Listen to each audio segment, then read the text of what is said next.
Olá, boa noite, sejam todos muito bem-vindos. Estamos recebendo hoje o professor Dr. José Júlio Cerqueira Pituba, que é prata aqui da Casa da UFCAT, professor no curso de Engenharia Civil e nosso colega aqui no programa de pós-graduação em Ciências Exatas e Tecnológicas. O professor Júlio possui graduação em Engenharia Civil pela UFAL, mestrado e doutorado em Engenharia Civil pela USP, pós-doutorado na Swansea University e atualmente é pró-reitor, não agora mais pró-tempore, né? Já é eleito, não tomaram posse, eu acho, mas já é pró-reitor eleito de pesquisa e pós-graduação da Universidade Federal de Catalão. Júlio, muito obrigado por ter acatado o nosso convite, estar aqui dividindo o seu tempo e seus conhecimentos conosco. Realmente você abrilhanta a nossa noite.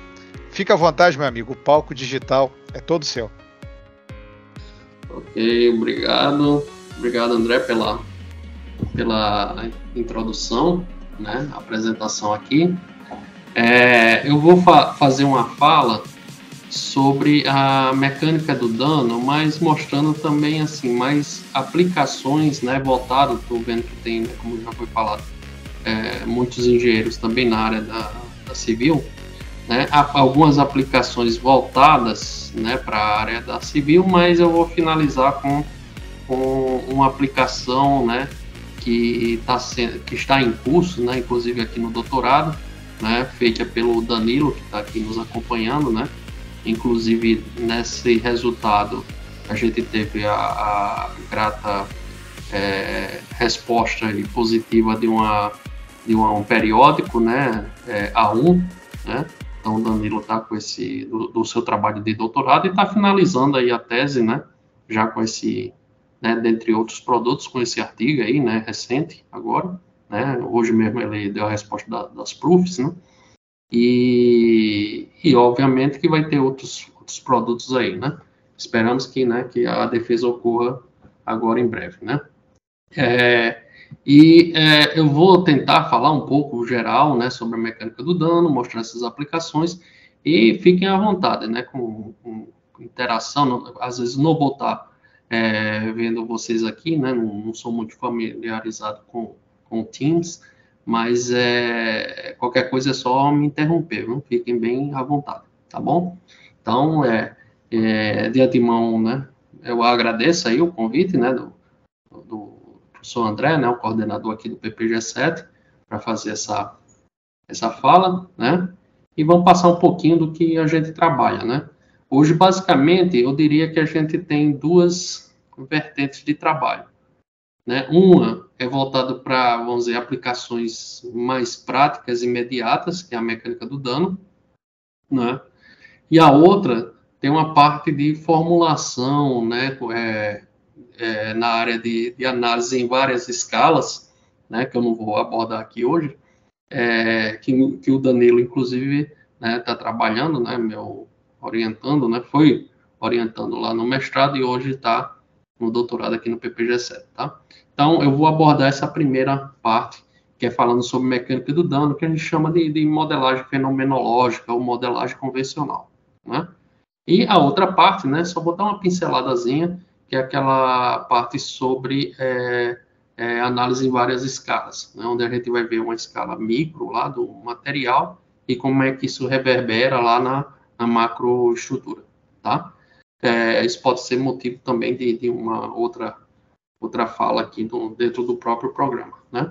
Então, gente, fique à vontade aqui, né, para interpelar, tá? Durante a apresentação. Eu vou estar compartilhado aqui. Eu vou colocar a apresentação em vocês podem me dar um feedback se estão vendo? Feito, Júlio. Já conseguimos ver a apresentação, tá? Se você puder só clicar no ocultar, tá? Tá, certo. Uhum. Fica essa faixa aqui. Pronto. Então, iniciando então, como eu disse, né, a gente vai falar só uma introdução aí sobre a mecânica do dano no contínuo aplicada ao concreto, né? Ela pode ser aplicada a vários materiais, né? Mas aqui eu estou mostrando ao concreto, que é um material que a gente pode entender como um material compósito, né? Já que ele é formado por vários outros materiais, né, que têm propriedades elásticas aí, propriedades térmicas, né, mas minha parte aqui nas propriedades mecânicas, né, São propriedades mecânicas diferentes, né? De materiais diferentes que formam aí o concreto, tá? Mas tem várias aplicações que não sejam só na parte do concreto, tá? Então, vou falar algumas questões gerais, né, da mecânica do dano no contínuo. Então, isso é muito importante, porque a gente pega, às vezes, na bibliografia nacional, o pessoal falando de MDC como mecânica do dano contínuo. Mas, na realidade, é uma tradução lá do inglês, né, Continuum Damage Mechanics. Na realidade, a mecânica do dano ela é feita no contínuo, como é que o dano seja contínuo, né? E depois, essas questões gerais, então, elas vão englobar alguma coisa sobre mecanismo, né, de deformação e ruptura do concreto, né, dano, né, e as escalas de manifestação do dano, formulação também da mecânica do dano, né, uma formulação, de novo, a gente vai apresentar uma formulação mais direta, tá? Eu não vou entrar na questão de termodinâmica, né? Se aí renderia panos para as mangas, né? Como a gente fala. E depois nós vamos mostrar algumas aplicações na mecânica do dano na modelagem aí do concreto, tá? Então, algumas questões gerais. Primeiro, a gente, para poder modelar o material também, eu tenho que entender, né, como se dá, né, esses mecanismos de deformação e de ruptura do material, né? Como é que isso ocorre, né? Entendendo esses mecanismos, né, desde a sua microestrutura do material, né, eu vou conseguir modelar o que acontece, né, que é nosso objetivo, na macrovisão, né, na macroestrutura, tá? Então, existe uma grande diferença de natureza e estrutura interna de materiais, né, isso nós sabemos. Então, mas numa visão macro, né, elas têm características semelhantes de comportamento, né? Então, por exemplo, lá na microestrutura do material, eu tenho, por exemplo, em alguns compósitos, eu tenho o descolamento de fase, né, que é gerado lá na interface, né, por exemplo, de dois componentes que geram esse compósito. Se eu olhar lá na microestrutura, eu posso ter deformações plásticas, né, deformações residuais lá em alguns componentes lá de material, de alguns componentes da minha microestrutura, né? Eu posso ter fissuração, né? Então, diferentes fenômenos podem ocorrer em diferentes materiais na microestrutura. Porém, numa visão macroscópica, eu tenho, em geral, comportamentos como elasticidade, né, viscoelasticidade, deformação plástica, né, como está falando aqui, ruptura, né, pode ser dúctil, frágil, né, são termos que a gente utiliza, né, para descrever fenômenos que ocorrem na macroestrutura do material, tá? E são fenômenos que são, em geral, compartilhados por vários tipos de materiais, né? Apesar das suas diferenças lá na microestrutura, né? E para modelar esse comportamento, né, a gente utiliza, né, a mecânica dos meios contínuos, né, onde são válidas aquelas relações de resistência materiais, né, da continuidade do meio, né, e também a gente pode propor modelos constitutivos para esse material, mas esses modelos eles têm que obedecer algumas leis que são dadas pela termodinâmica dos processos irreversíveis, né? Por exemplo, o dano é um processo irreversível, né? Uma vez que eu começo a danificar o material, vamos chamar de dano aí, numa visão assim como uma microfissura, né? Uma fissura, né? Não chega, o dano é uma etapa anterior à fratura, né? A gente está falando de fratura aqui. Então, quando eu estou falando desses processos irreversíveis, como é o dano, né, uma vez que ele começa, né, eu não tenho como voltar, né, a fazer com que o material fique íntegro, tá? Então, eu utilizo alguns princípios da termodinâmica para poder modelar, né, esses materiais, né, por exemplo, onde conceitos de tensão e de deformação são válidos, né? E aí, para isso, eu preciso estudar alguns mecanismos de deformação e ruptura, né, que ocorrem lá na microestrutura, ou alguns chamam na mesoescala, né, dependendo da visão, né, do que a gente está repartindo aí, de micro, meso, nano, né, macroescala. E aí eu preciso estudar esses mecanismos de deformação e ruptura, tá? Entendendo esses mecanismos, né, eu vou entender como o material se comporta e aí eu ter condições de propor, né, modelos construtivos, né, para simular esse comportamento do material, né? E aí, uma das questões mais básicas, né, dentro da nossa linha, né, de trabalho, é que a gente trabalha com a existência de um conceito chamado EVR, né, elemento de volume representativo. Então, esse elemento, né, essa região, né, se eu pensar no tridimensional, imaginando que é um cubozinho, um cubo que eu tiro lá do material, ele tem que ser pequeno, né, para que eu possa imaginar que aquilo ali represente um ponto do meu material, né, e aí eu evito grandes, né, variações dos processos de deformação, né, mas ao mesmo tempo ele tem que ser grande para que eu possa assumir esse meio como contínuo. Inclusive, para eu poder capturar todos os fenômenos, né, ou que eu quero capturar, né, que eu desejo capturar, de fenômenos dissipativos que ocorrem ali naquela regiãozinha do EVR. Então, por exemplo, vamos pensar no concreto, né? Está falando aqui do concreto. O concreto é um material muito heterogêneo, né? Por quê? Porque ele apresenta na sua composição poros, né, vazios, né, fissurações desde o processo de fabricação, né, dele, não preciso carregar, né, esse material, né, excitar esse material. Tenho brita, né, que em geral é uma brita mais rígida, né, eu tenho a pasta de cimento, né, que é a junção de agregados miúdos, né, com água, com cimento, né, e quando eu faço vamos dizer, essa cola desses materiais diferentes, né, principalmente entre o agregado graúdo e essa pasta de cimento, né, essa cola, né, entre aspas, vai formar um elo fraco, né, uma região onde eu tenho mais porosidade, né, isso eu estou falando de concretos convencionais, né. E aí, se eu quero representar essa microestrutura, esse material, através de um EVR, eu não posso escolher um EVR com as dimensões tão pequenas que pode cair, por exemplo, em cima da brita. E aí eu não vou estar representando o concreto, eu vou estar representando a brita, né? Então, essa dimensão ela tem que ser um pouco maior quando o material é mais heterogêneo, né? Para poder capturar essas diferenças desses materiais que compõem a microestrutura do material, né? Porque senão eu posso estar indo, né, no erro dessa representação, né? Agora, se eu vou para um material que tem, por exemplo, um aço, né, que numa mesoescala ele é um material mais homogêneo, né, do que o próprio concreto, eu consigo, né, por exemplo, postular que existe um EVR com a dimensão um pouco menor, né? Então, isso tudo depende do que você quer colher, né, de informação do material, né?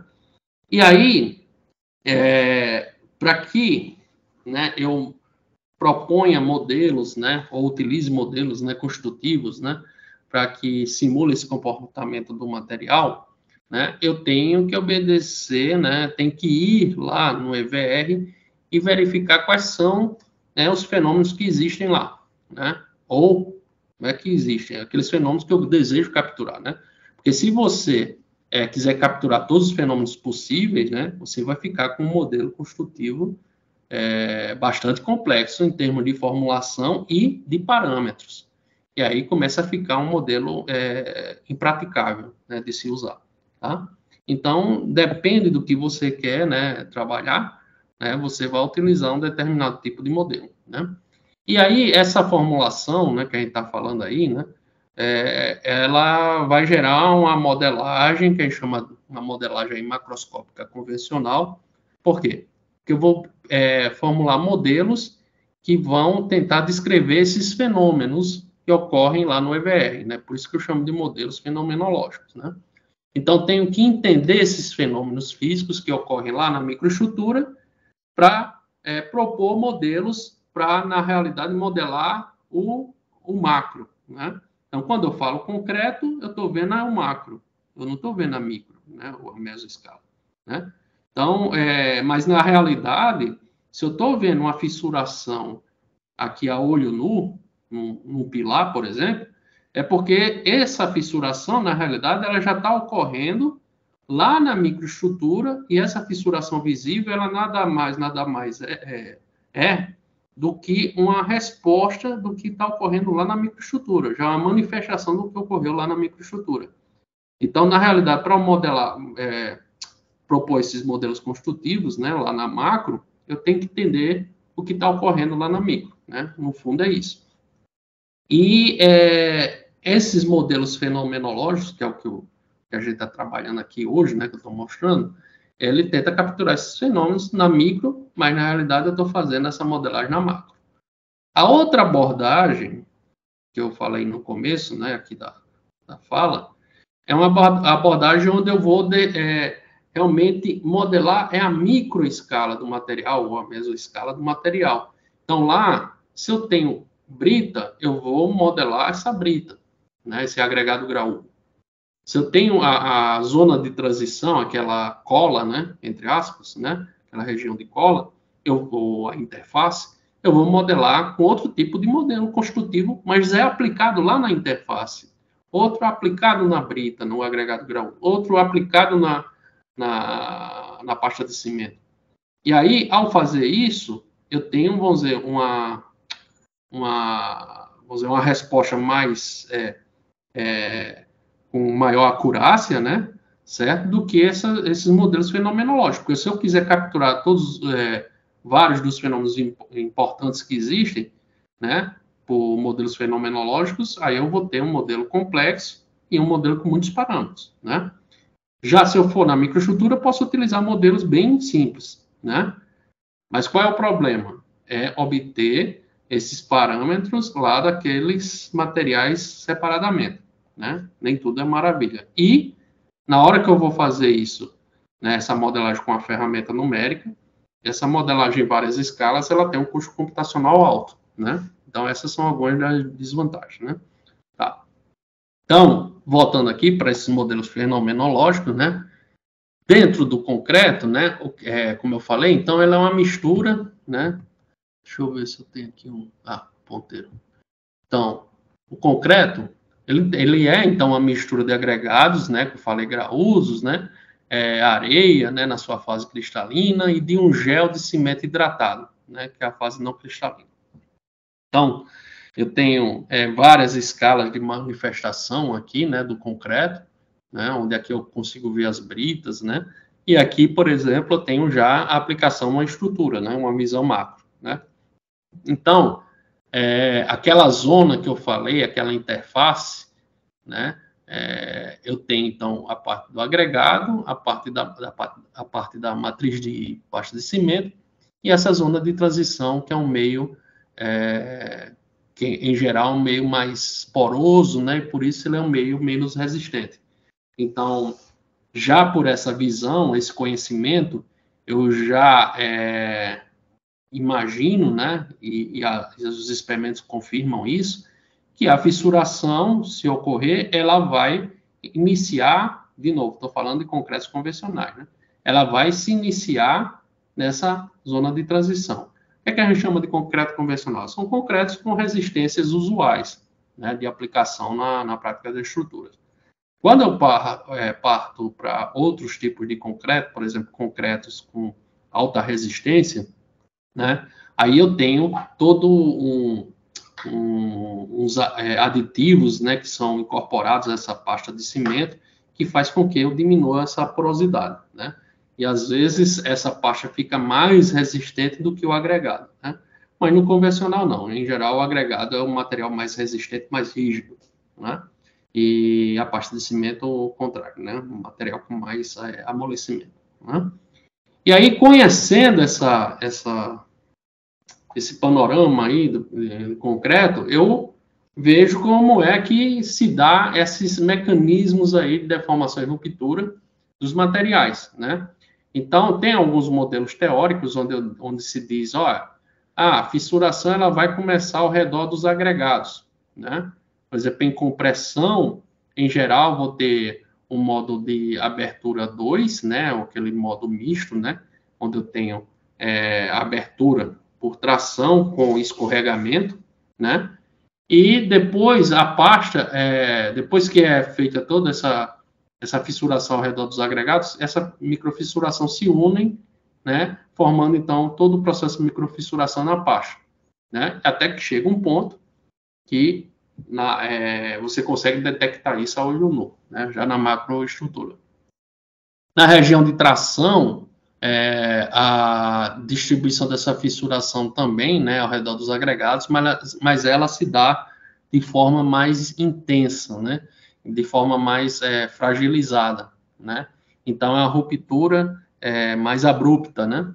Então, o concreto, ele tem uma certa capacidade de resistência à compressão, né, muito melhor do que a sua capacidade de resistência à tração, né. Por isso que a gente associa, né, a um material, que é o aço, né, na região tracionada, né, com concreto, e aí vira o concreto armado, né. Então, essas definições, né, de como se dá o processo de microfissuração, né, no concreto, elas são muito importantes de eu entender como são esses mecanismos de deformação e ruptura para poder propor modelos, né, que sejam capazes de simular o comportamento desse material, né? Então, vocês estão vendo que a análise lá da mesoestrutura do material, ela é muito importante aqui, né, para a gente. Bom, em meios homogêneos, né, o dano, ele essencialmente, os químicos não gostam, né, da parte de materiais. Eu estou usando essa palavra quebra, mas com reticência, porque a gente não quebra as ligações, né? Mas é no sentido de que essas fissurações, elas vão se dar por conta dessas rupturas lá na microestrutura, né? Então, quando eu tenho essas uniões dessas rupturas, dessas fissurações, eu começo a ter um processo de fissuração. No caso dos metais, isso só acontece numa fase posterior à plastificação, ao encruamento, né? E aí, eu posso até, por exemplo, modelar, né, um metal com um modelo de dano, que basicamente está associado à fissuração.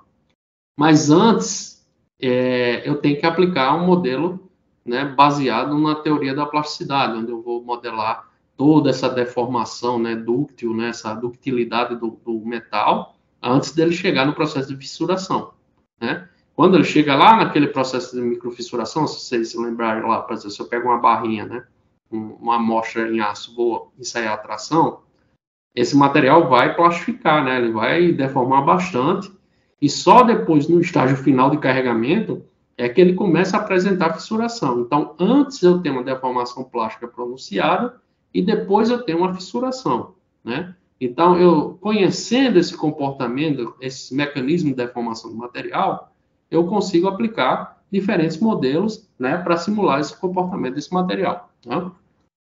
Já as madeiras, basicamente, o dano está associado à quebra da coesão entre as cadeias lá de celulose da madeira, né? A madeira é um material essencialmente anisótropo, né? A gente pode dizer que é um material que a gente diz que contempla um meio termo entre isotropia e anisotropia, porque ele é um material com comportamento com isotropia transversal, né? É bem fácil de entender isso, né? A gente sempre faz uma analogia, por exemplo, se eu pego vários canudos, né? Aqueles canudos plásticos, né? De tomar refrigerante, né? Você associa eles, né? Coloca todos eles em paralelo. Imagine que aquilo ali é uma cadeia ali, né? Da microestrutura da madeira, né? E aí você consegue pegar esses canudos e para você romper esses canudos à tração na direção longitudinal, você tem que fazer muita força, né? No entanto, na direção transversal, se eu pego aquele mesmo esforço e faço, eu separo facilmente esses canudos, né? Então, o comportamento da madeira, ela depende da direção dessa aplicação, né, desse carregamento, né? Isso gera comportamentos diferentes dependendo da direção, né? Isso gera uma anisotropia no material, né? O concreto, como ele é um material muito heterogêneo, né? Ele, dependendo da direção que você pega, você vai ter uma fissuração privilegiada, né? Nesse sentido. E aí o seu modelo, né, construtivo, né, a priori teria que contemplar essa anisotropia, que é uma anisotropia que a gente pode dizer que é induzida pelo processo de fissuração, né? Em compósitos em geral, né, a gente também trabalha com alguns modelos para compósitos por exemplo, de matriz metálica, né, ou meios porosos também, a gente já fez alguns trabalhos, mas isso com modelagem de microestrutura, né? E aqui, por exemplo, eu tenho aqui,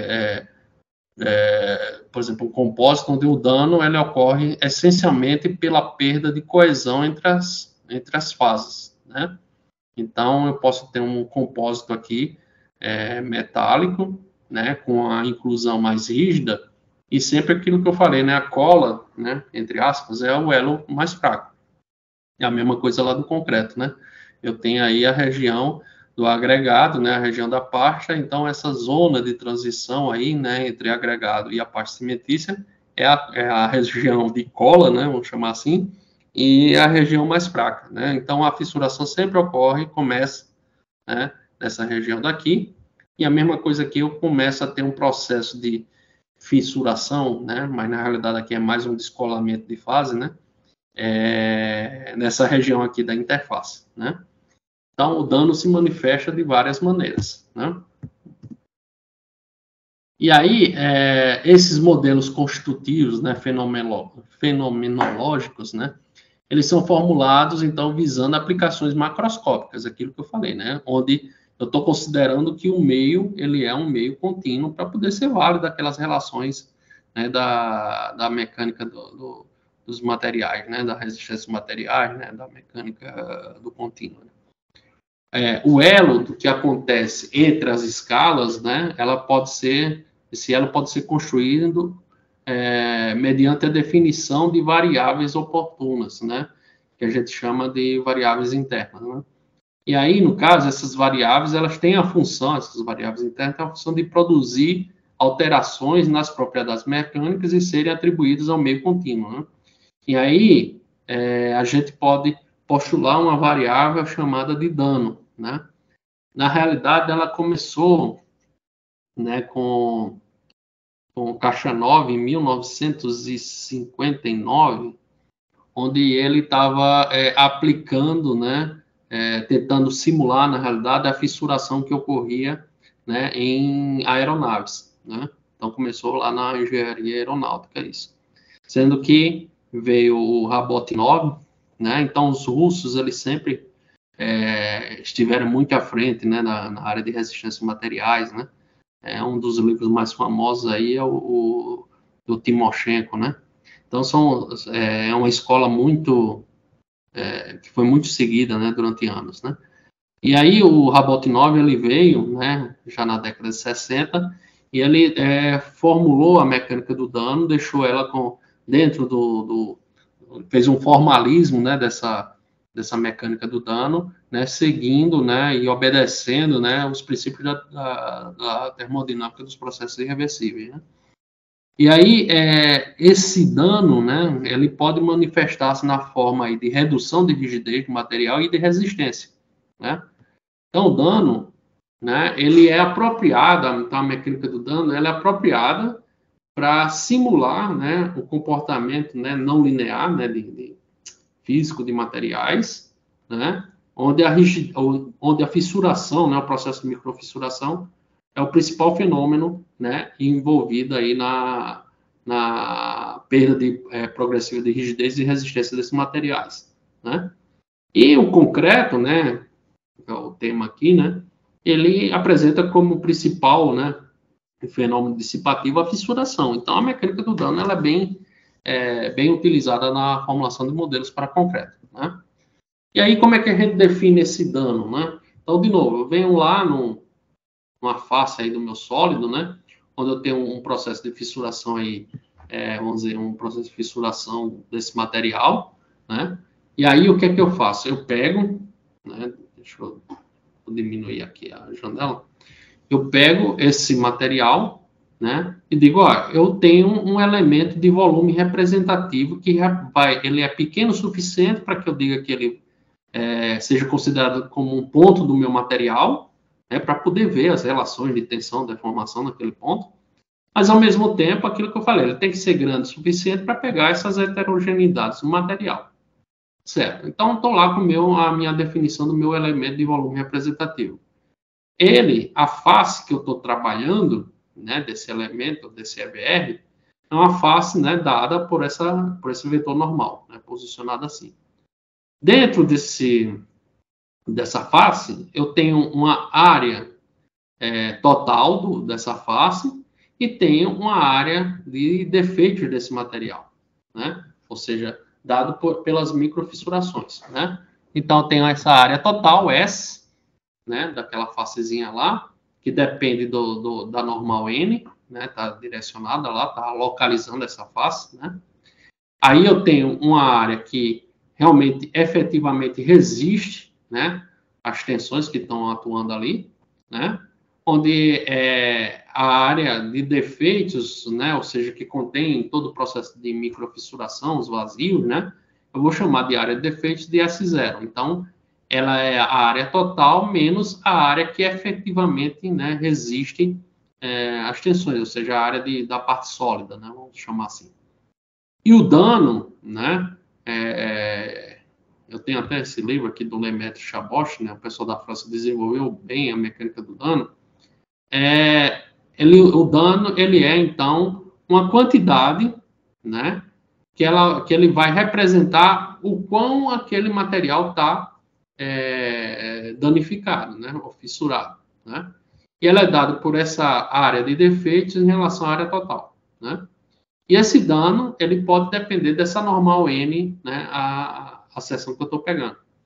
Onde, se o dano for 0, eu digo que o material está intacto, íntegro, né? E se o dano chegar a 1, eu digo que aquele material já não tem resistência nenhuma. É só um vazio, né? Ou seja, eu já estou partindo não para a mecânica do dano, estou partindo já para a fratura, né? E aí eu tenho que entrar com outra formulação, que é a mecânica da fratura, né? Certo? Então, o dano, na realidade, é um evento anterior ao fraturamento do material, né? Então, eu posso imaginar que a fratura ela ocorre quando eu tenho uma junção de várias microfissuras, né, localizadas num ponto, né? Onde essas microfissuras são dadas pelo dano, né, pela danificação do material, né? Certo? E aí esse dano, ele pode ter uma característica anisotrópica, né? Ou seja, o dano depende dessa normal N, ou eu posso simplesmente dizer que o dano é isótropo e eu digo que o valor do dano é um valor escalar, né? Aqui eu teria um tensor, né?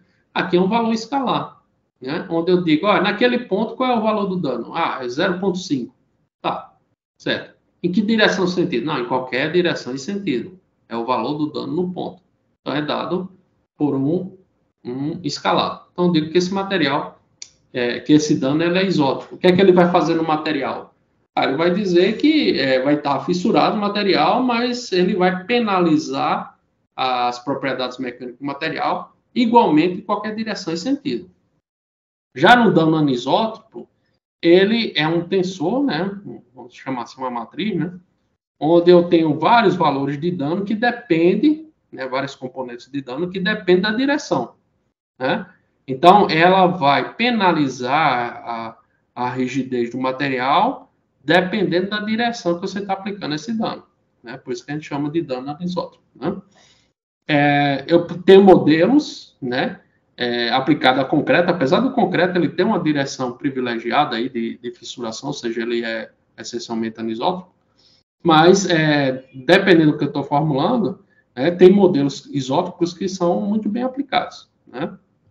Certo? Dá resultado muito bom também. E aí surge um problema, né? Eu estou trabalhando com material que tem fissuras, né? Como é que as leis, né, as definições de resistência dos materiais, que tem que ser no meio contínuo, como é que elas vão funcionar aqui? Aí eu tenho que partir para uma equivalência de meios, né? Para poder escrever minhas relações, né, válidas, né, entre tensão e deformação. Então, o que é que eu faço? Eu substituo esse meio danificado por um meio íntegro. Porém, né, a tensão que está atuando aqui, na realidade, eu substituo por uma tensão que é efetivamente resistida pelo material. E aí eu consigo formular meu equacionamento, né? Isso daqui, né, utiliza, então, o princípio de equivalência e deformação para poder escrever essa que a gente chama de tensão efetiva do meu modelo, né? Tenho 3 tipos de equivalência que eu vou mostrar mais à frente. Então, a tensão, aquela sigma-til, é a tensão, né, tensão efetiva, é a tensão referida à parte da seção que resiste efetivamente ao carregamento, né? Eu vou utilizar na definição dela aquela área, né, efetiva, né? Que era a área total menos a área de defeitos, né? Tá. Então, e aí surge uma definição, né? Porque eu digo que essa área de defeitos, ela é uma porcentagem da área total do material, né? Essa porcentagem eu posso chamar de dano, né? Então, se eu tenho 50% daquela facezinha do EVR tomada por fissuras, eu digo que o meu dano é de 0,5, né? 50%, né? Então, eu digo que ele é 0,5 da área total. Quando eu faço isso, é como se eu tivesse um D vezes um S aqui também, que é a área total, né? E aí eu consigo formular essa definição aí de dano, ou seja, a área efetiva é a área total vezes 1 menos D, né? E daí eu consigo formular, né, sabendo que eu tenho uma tensão efetiva aplicada numa área total, né, no meu material, e aí eu tenho a tensão nominal, que a gente, né, calcula, né, normalmente, aplicada na área que efetivamente resiste, né? Eu consigo fazer essa continha aqui, e aí é só substituir quem é esse S-til, é isso aqui embaixo. Eu consigo, então, fazer, através da equivalência de deformações, eu consigo descrever qual é a tensão efetiva, né? Onde aqui eu posso ver, quando o dano for 0, ou seja, o material é íntegro, ou seja, só tenho naquela areazinha, a área total é igual à área efetiva, né? Toda ela está resistindo. Então, a minha tensão efetiva é igual à tensão nominal, né? Está aplicada lá no material. No entanto, se o dano começa a evoluir, né? Essa tensão efetiva, né? Ela começa a aumentar em relação à tensão nominal, né?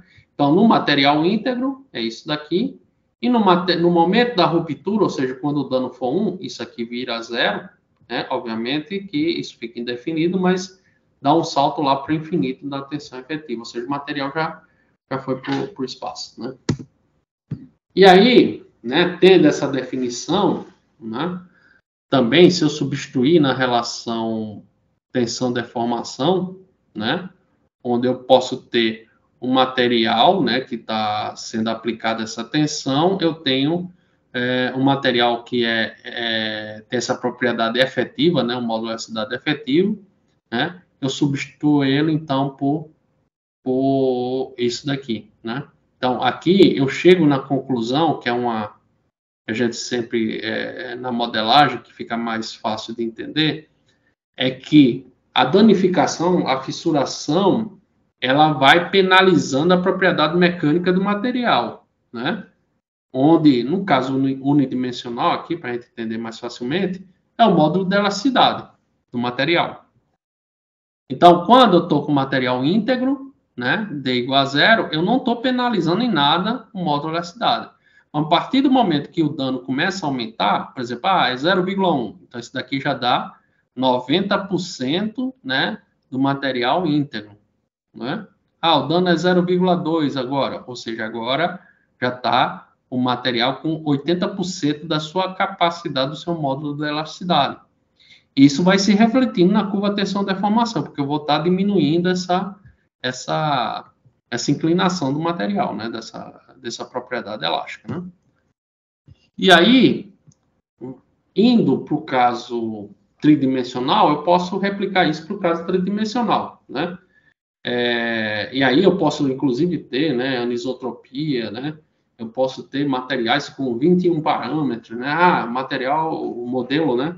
é muito bom, né? Ele captura todos os fenômenos, mas eu tenho 21 parâmetros para identificar. Eu tenho que fazer 7 tipos de ensaios experimentais. Então, isso, na prática, ele fica inviável de utilizar, né? Certo? Então, eu tenho que reduzir, né, essa complexidade de utilização do modelo, né? E aí eu tenho vários tipos de... eu só falei da equivalência de deformação, mas eu tenho outras formas de escrever lá as relações, né, para que seja válida, né, na resistência de materiais. Eu posso utilizar equivalência de tensão, equivalência de energia, né? E aí eu tenho essas definições da danificação, onde ele sempre associa o modularidade do material íntegro com modularidade do material penalizado, né? Aqui a relação, né? Certo? Só na energia que fica isso aqui ao quadrado, né? Mas aí a lei de como vai evoluir esse dano fica um pouquinho diferente, né? Mas eu posso formular modelos com esses três tipos, com né, desses 3 tipos de equivalência, né? E aí, basicamente, né, a mecânica do dano ela é formulada, né, obedecendo os princípios da termodinâmica, né? Então, eu posso ter modelos que a gente chama modelos de dano puro, ou seja, ele só vai modelar a parte da fissuração só. Eu posso ter modelos de dano com plasticidade, né? Eu posso aplicar isso, por exemplo, em metais, né? Onde eu estou formulando primeiro, eu tenho basicamente plasticidade, e depois, lá no final, em estágio quase de ruptura, né? Aí começa a ter a fissuração, então eu entro com a danificação, né? Eu posso aplicar modelo de dano com plasticidade para concreto. Concreto, ele apresenta também deformações residuais, né, quando eu tiro o carregamento. Então, eu posso ter modelos de dano com plasticidade. Então, aquilo que eu falei, vai depender do que você quer modelar, você pode deixar seu modelo mais complexo ou não. Por exemplo, eu vou fazer uma simulação em uma ponte de concreto armado, certo? Então, aquele concreto lá, ele vai estar excitado, né, em tração, hora em compressão, hora eu vou estar carregando, hora eu vou estar descarregando.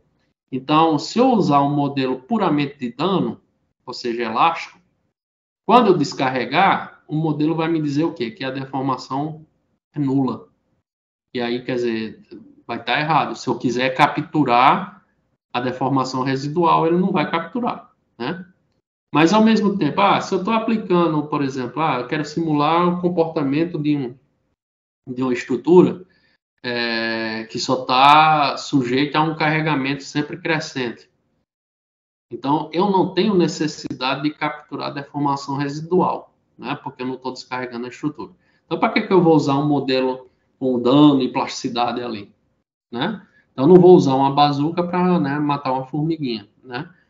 Por quê? Porque se eu uso um modelo mais complexo, né, eu vou ter mais parâmetros que são necessários a identificar, né? E aí eu preciso fazer mais ensaios, né, para identificar os parâmetros para aquele, né, material. E, obviamente, uma vez identificado, né, eu posso aplicar esse modelo em qualquer estrutura que seja feita daquele material, né? E aí, um dos modelos assim mais que a gente sempre utiliza para entender como é a mecânica do dano, né? É um modelo bem simples do Jacques Mazart, é um francês, né? Como eu disse, lá na França, em Caixão, o pessoal desenvolveu bem, né? Um modelo de Mazart, né? E ele é um modelo, vamos dizer, padrão, né? Consagrado na literatura, né? Tem várias aplicações dele, né? Mas ele é um modelo bem simples, né? É um modelo que, primeiro, ele imagina o seguinte, como hipótese, né? Que o dano ele é devido a extensões, ou seja, eu tenho que ter, em uma das direções principais, eu tenho que ter uma deformação, pelo menos em uma das direções principais, eu tenho que ter uma deformação positiva. Se eu não tiver extensão, eu não tenho fissuração. Então, eu não tenho dano. É esse o pensamento dele. Eu vou usar um dano escalar, ou seja, o dano é uma variável só que varia de 0 a 1, ou seja, eu estou com dano isótropo. E o concreto, ele se comporta como meio elástico, ou seja, eu descarreguei e vai para a origem. Eu não estou interessado aqui em capturar deformações residuais, deformações plásticas, tá? E aí, ele estipula lá uma deformação, né, que diz qual é o estado de tensionamento que está esse material naquele ponto, né, onde ele vai pegar as partes positivas da deformação principal, tá? Bom, isso são, vamos dizer assim, hipóteses fundamentais aí do modelo. Mas todo modelo, eu preciso de duas coisas, né? Assim, grosso modo. Né? Primeiro quando é que esse modelo começa a ser ativado? Ou seja, eu preciso de um critério de início, né? Até então, eu estou considerando que eu estou com um comportamento elástico. Mas uma vez que começou a danificar, aí eu já não estou com um comportamento elástico, estou com um comportamento do material danificado. Mas a pergunta e quando é que eu sei que ele começa a danificar? Então tem que ter um critério. Então, um modelo ele precisa ter um critério de início. E um modelo também, ele precisa ter uma lei de evolução para a variável interna, no caso, a variável de dano. Né? Então, não só basta eu identificar que danificou. Ah, danificou, beleza. Mas e depois, como é que esse dano vai evoluir? Né? Então, são duas questões que a gente tem que responder. Né? Uma, quando é que começa? E outra, começou, como é que ele vai evoluir? Né? Então, no modelo Mazar, tem um critériozinho simples, onde ele vai ver essa deformação equivalente, né, que é uma deformação que exemplifica, né, como está o estado de deformação ali naquele ponto, né, e vai comparar com essa superfície. Essa superfície, ela sempre vai crescendo. Porque lembra que eu disse que o dano ele é irreversível. Uma hora que eu aumentei a carga, ele começou a danificar mais, ele vai aumentando o dano. Se eu retirar a carga, o dano não vai diminuir. Ele vai estar lá bonitinho com o mesmo valor. E ele só vai aumentar de novo se eu recarregar a estrutura e passar daquele nível de carregamento último, né, que eu tinha, né, para a minha danificação, né? E para isso, essa superfície, ela sempre vai ser, em termos computacionais, sempre eu vou estar guardando isso aí, né? E aí, quer dizer, sempre eu vou pegar a última, né, que danificou mais. E aí, por exemplo, quando o dano for zero, a minha superfície de critério, eu vou sempre comparar essa deformação equivalente com esse parâmetrozinho aqui. O que é isso?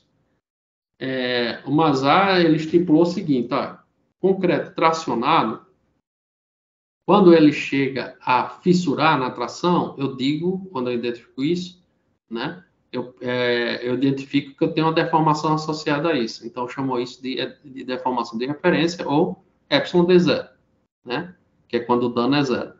A partir dali, né, uma deformação, um estado de deformação que seja maior que o epsilon de zero, eu tenho um dano, né, certo? E aí, quando é que aí depois eu aumentei mais a carga, agora eu não vou comparar com o epsilon de zero, já foi, né? Eu vou comparar com o último estado de deformação que eu tinha, né, guardado. Então, sempre para que eu aumente o dano, eu tenho que comparar com a superfície anterior, né? Certo? Tá. E aí vem a segunda pergunta. Tá, beleza, danificou, e como é que esse dano vai variar, né? Vai evoluir? Qual é a taxa de dano, né? Então, se o critério me diz que ainda está não superou, né, o critério, então eu não tenho variação do dano. Olha bem, eu não estou dizendo que o dano é zero, né? Eu estou dizendo que não tem variação do dano, porque eu posso ter o seguinte, posso ter a situação em que eu já venho num processo de danificação, né? Por exemplo, estou lá com dano no último incremento de carga, estou com dano 0,2. Para que eu aumente esse dano, eu tenho que aplicar mais carga, né? Mas eu não vou aplicar mais carga. Ele está lá com dano 0,2, eu, pelo contrário, eu vou tirar a carga. Ao retirar a carga, né, eu não vou violar aquele critério lá, né? Então, eu continuo com o meu dano 0,2, mas ele não vai evoluir. É isso que está dizendo isso aqui. Agora, se eu aplico mais carga, ele vai evoluir. E vai evoluir de que forma, né? Eu vou ter que estipular quais são as leis de evolução para esse material, né? Tem duas formas. Uma forma indo pelo potencial, né, termodinâmico e tal, seguindo o formalismo, né, lá do Rabotinoy, né? Ele é mais geral, mas, no entanto, a formulação fica bem mais densa. E a outra maneira é eu estipular quem é essa variável de dano, né, segundo o que eu tenho de curva tensão, deformação. Em ensaio, por exemplo, ele faz em tração e faz em compressão. As formas das curvas são diferentes. E está sendo estipulado isso daqui, né? Essas expressões, né, onde são baseadas, né, utilizando o exponencial, né? Onde eu já tinha um parâmetro inicial para identificar, que é o epsilon d0. Agora eu passo a ter mais dois, né? Que é o AT e o BT, né? Isso para a curva de tração, são parâmetros. Onde eu vou ajustando esses parâmetros conforme eu chego na curva experimental, né? E na compressão tem a CBC, né? Alguém pode dizer, poxa, mas para que eu estou fazendo um modelo se eu tenho que fazer um ensaio? Sim, você tem que fazer um ensaio para esse modelo, um ensaio de tração e um ensaio de compressão, né? Eu consigo identificar esses 5 parâmetros, né? 3 na tração, epsilon d0, AT e BT, e 2 na compressão, AC e BC, certo? Identificado esse concreto, né, para esse concreto, eu posso utilizar a simulação, né, em qualquer tipo de estrutura com esse modelo, se eu tiver identificado esses parâmetros, né? Não é que, vou ensaiar uma viga, né, com comprimento assim assado, né, a seção transversal, aí eu fui lá no laboratório, identifiquei os corpinhos de prova, né, tração, compressão para aquele concreto, tá? Agora, com aquele mesmo concreto, eu vou fazer um pilar. Eu preciso ensaiar de novo o concreto? Não, eu já ensaiei, já identifiquei os parâmetros, né? Então, vou utilizar para qualquer tipo de estrutura, desde que seja com aquele mesmo concreto, né? Para estados mais complexos, eu tenho uma proporcionalidade aqui utilizada, onde aqui são as contribuições alfa-T e alfa-C. Bom, e aí a minha relação construtiva entre tensão e deformação é dado por esse tensor construtivo íntegro, onde eu tenho as propriedades, né, elásticas, os módulos de elasticidade, coeficiente de Poisson aqui, e aqui a variável de dano, que vai penalizar igualmente, porque isso daqui é um escalar, isso aqui é uma matriz, né, matriz construtiva, né? E esse daqui, 1 menos D, é um valor só, que ele vai ser multiplicado a matriz, ou seja, vai penalizar igualmente qualquer componente da matriz construtiva. É um modelo isótropo, né? Bom, aqui são curvas, né, de ensaios, né, de tração e compressão esperado, né? E aqui, vamos dizer, reais esperados. E aqui são as curvas dadas pelo modelo de Mazar, né? Obviamente, quando eu aproximo essa curva da curva experimental, eu consigo identificar quais são os parâmetros, né? E aí tem alguns valores que ele sugere, né, na literatura, né? Identificação, né? Isso daqui, então, sempre... Qualquer modelo construtivo, né, a identificação paramétrica é o principal problema, né? O calcanhar de Aquiles, né? Então, aqui por exemplo, como é que varia as curvas, né, tensão, deformação, de acordo com as variações desses parâmetros. Para você entender, olha, se eu aumento o AT, o que acontece com a curva? Se eu diminuo ele, o que é que acontece? Né? Só para ter essa sensibilidade, mas obviamente que você tem que fazer isso com experimental, né? Assim como na compressão, né? E aí, isso foi para entender como é um modelo construtivo, né? Vou alongar muito. Então, tem muita aplicação, eu vou passar por algumas aqui.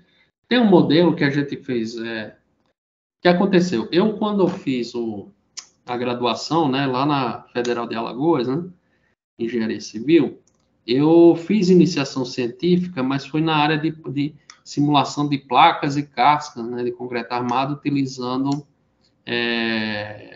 modelos de plasticidade, e também vendo algumas questões de análise não linear geométrica, né? De estabilidade de placas e cascas. Tá. Então, eu já tinha essa experiência, né, mesmo, né, uma iniciação. Quando eu fui fazer o mestrado, aí eu fui fazer com um professor que já trabalhava justamente com o pessoal lá da França, né? e trabalhava com dano. E aí, no mestrado, a gente estudou, né, alguns modelos de dano, né, a gente implementou alguma coisa e a gente teve essa experiência de modelo de dano. Quando chegou no doutorado, né, e aí, vamos dizer, eu ia seguir continuar um trabalho de outro colega lá. Só que, praticamente, quando estava dando um ano de doutorado, não estava gostando do tema, né? E aí eu conversei com o meu orientador, né? Aí eu expliquei, olha, não estava gostando do tema, o negócio não estava saindo, não estava agradando. E aí eu fui com a proposta para ele, olha, vi alguns artigos, né? E já que a gente tinha a experiência de ter estudado modelos de dano, né, no mestrado, por que não a gente não propõe um modelo de dano para concreto, né? E considerar assim a anisotropia, uma anisotropia mais suave, né? Que seria a isotropia transversal, né? Então a gente fez essa proposta, né? A gente, né, trabalhou com ele e saiu um modelo construtivo que na realidade é por isso que é importante vocês que estão no doutorado, né? Saber qual é a tese de vocês, qual é a contribuição de vocês, né? Para o avanço do conhecimento, né? Então, um professor na banca, ele fez uma pergunta, qual é a sua tese? Quer dizer, você fica assim, pô, ninguém me perguntou, né? E aí eu tinha respondido que era possível, né, propor um modelo de dano para o concreto, tal. Aí ele disse, não, eu acho que você está com a resposta errada. O modelo de dano, ele saiu como uma resposta, um produto da formulação geral que você apresentou no capítulo lá anterior, né? Aquele capítulo, acho que é o essencial da sua tese. Então, é importante você saber vender o peixe, né? Não que você vai estar mentindo, né? Mas você não está dando a devida importância a uma coisa que você fez. E está focando muito no modelo, né? Mas o modelo foi um produto, né? E aí, esse modelo a gente, né, testou em várias situações, né, mais complexas, mas aqui eu estou apresentando só uma aplicação dele em casos mais simples, né? Basicamente, esse modelo, de novo, eu tenho que ter um critério, né? E o critério lá era baseado numa comparação de estado de deformação, né? Lá no Mazar. Aqui a gente compara energias, né? Bom, aí eu tenho que identificar quem é essa energia, que vai depender da tensão lá de pico, seria basicamente a resistência à tração do concreto, a resistência à compressão do concreto, né? Basicamente é isso, né? E, nossa, não teria as animações. E aí, numa versão mais simples desse modelo, que eu vou mostrar aqui algumas aplicações, a gente divide, né, o módulo da cidade do concreto, né, em uma parte quando ele está danificado, quando eu estou danificando ele em compressão, e ele vai ter uma outra cara quando eu estou danificando ele em tração. Porque o concreto ele tem essa característica bimodular de comportamento, né? Então é um comportamento diferente de tração e compressão, né? O aço não, né? Já tem a mesma cara, né, de comportamento de tração e compressão, né? E aí eu tenho essas, né, no caso unidimensional, né? Esse modelo na realidade tem tensores, né? Mas no caso unidimensional se reduz a isso daqui, onde tem uma variável T2 na compressão e tem uma variável D1 na tração. Mas para eu capturar um fenômeno aí que inclusive o Danilo está estudando, que é de fechamento de fissura, também tem que levar essa variável de dano na compressão lá na tração, tá? Mas não vamos entrar em detalhes. Então aqui está uma primeira aplicação, né? Então aquilo que eu falei, eu tinha lá respostas experimentais, tensão, deformação de concreto, e aí eu peguei a resposta do modelo e fui jogando valores para os parâmetros. Até que, através de mínimos quadrados, né, a gente chegou em uma curva próxima, né, da compressão experimental e uma curva próxima da tração experimental. Então, eu digo, pronto, identifiquei os parâmetros do meu modelo, né? Isso na época, né, quer dizer, já vai em 2003, né, vai 20 anos já no meu doutorado, tô velho. Então, ela foi feita através de mínimos quadrados, né? Eu automatizei isso e tal. Quando foi em 2020, salvo engano, o Vanderlei, né, que hoje é professor, colega nosso lá na Engenharia Civil, né, aqui na UFCAT, ele foi meu aluno de mestrado, assim como foi o Danilo, né? Lá em Goiânia, né? No PPG, no GECOM, né? É um mestrado lá de Goiânia que existe ainda hoje. E depois, no doutorado, quando ele veio para cá, aqui no PPG-7, né? Ele defendeu a tese dele, né? Mas utilizando conceitos de otimização para fazer essa identificação paramétrica em modelos de dano. Então, ele automatizou, né? E encontrou resultados, né, melhores, né? Dessa identificação paramétrica, né? Então, foi uma aplicação lá baseada em otimização para identificar os parâmetros do modelo, né? Então, identificados os parâmetros desse concreto, então vamos aplicar, né, essa modelagem, né? Então, aqui eu tinha uma viga que foi analisada experimentalmente. Essa viga tem, tá vendo, armaduras simétricas, né? Por quê? Porque é feito um carregamento aqui nela, de cima para baixo, retira esse carregamento e depois carrega, né, de baixo para cima. Então, eu estou, o quê? Fazendo com que essa viga seja carregada aqui, vai fletir aqui dessa maneira, e depois ela vai fletir dessa maneira. Ou seja, vai chegar uma hora que eu tenho uma danificação, né, a tração aqui embaixo, mas quando eu inverto o carregamento, a danificação, a tração vai ocorrer aqui em cima, né? Então, eu preciso ter um modelo que seja capaz de simular isso. Um primeiro carregamento, primeiro ciclo foi feito, né? Aqui está o experimental e aqui está o modelo. Para concreto, isso daqui tá uma resposta muito boa, né? Porque o concreto é muito complicado de modelar. Depois aqui está a curva experimental, quando carrega, descarrega, então ele consegue capturar a deformação residual também aqui, né? Descarregou e carregou novamente. Aí aqui, nesse outro ciclo, aí a resposta já se perde. Por quê?